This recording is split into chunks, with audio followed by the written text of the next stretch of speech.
อันนี้เนาะทุกคนเนาะบ้านหลังสุดท้ายของคนเฮาบ่ว่าจะเป็นผู้น้อยหรือผู้ใหญ่บ่ว่าจะเป็นคนหังมีหรือคนทุกข์จน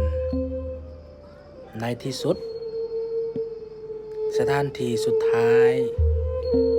ก็คือสถานที่แห่งนี้อันนี้เนาะชีวิตคนเฮาบ่มีหยังที่จะแน่นอนอยู่ในโลกนี้ฉะนั้นตอนเป็นคน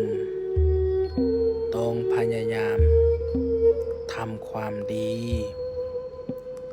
เพื่อสร้างบุญกุศลเอาไว้ภายภาคหน้า